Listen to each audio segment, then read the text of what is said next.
productive skills are speaking and writing, because learners doing this need to produce language. They are also known as active skills.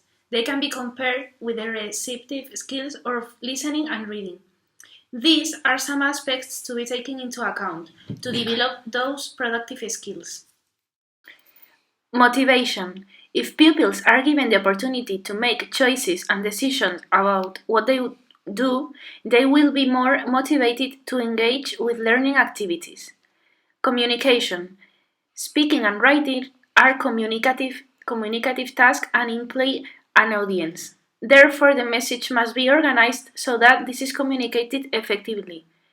The way the teachers talk in the classroom influences how pupils learn both language and classroom routines. Pupils must gain control over the functional writing and speaking skills necessary for classroom learning. A pupil's language proficiency can vary from class to class in accordance with the type of task and the learning context. However, it is important to mention that we have to differentiate between receptive skills, which are listening and reading, and productive skills, which are speaking and writing. In this video, we are going to focus on the development of speaking and writing. Speaking is one of the most difficult skills language learners have to face. In spite of this, it is traditionally being forced into the background while we, teachers of English, have spent all our classroom time trying to teach our students how to write, to read, and sometimes even to listen in a L2 because grammar has a long written tradition. Speaking is generally through to be the most important of the four skills. Indeed, one frustration commonly voiced by learners is that they have spent years studying English, but they still cannot speak it. For most people, the ability to speak a language is synonymous with knowing that language. Nevertheless, speaking in a second or foreign language has often been viewed as the most demanding of the four skills. The most difficult aspect of spoken English is that it is always accomplished via interaction with at least one other speaker, and it is one reason why many of us were shocked and disappointed when we used our second or foreign language for the first time in real interaction. We had not been prepared for spontaneous communication and could not cope with all of its simultaneous demands. In relation to the activities in order to develop the speaking skill, there are many ways to promote oral skills in the classroom. Discussions, speeches, and role play, among others, are the most typical speaking activities.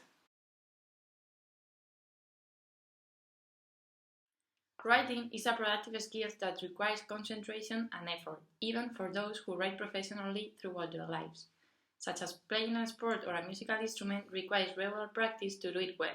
The more often students write, the more likely are they to improve. The teacher challenge consists of the following aspects. First of all, provide or promote the preparation of classroom charts, label picture, word collection, etc. Also, make charts and lists should be left on the classroom wall to allow for recycle, consolidation, and support when needed. In addition to that, provide good and clear examples of letter, whole words, phrases on charts, posters, and label in the classroom. And finally, provides plenty of feedback as positive as possible on all written text. And now we are going to present two activities to help students' skills. One of those activities are projects. By teaching your students to organize their time will be even more productive. By teaching them to create a list of all the things they have to do and completing with the list, your students will gain significant organizational and productive skills over time. Another very important thing is teaching your kids how to memorize the things that come to their minds. Many children struggle to capture their thoughts and ideas. By teaching them how to capture them, you will help them build up additional productive skills. Some ways of doing it are by taking simple notes or the smartphone or by simply writing in a paper. In conclusion, we would like to mention some important aspects of the presentation.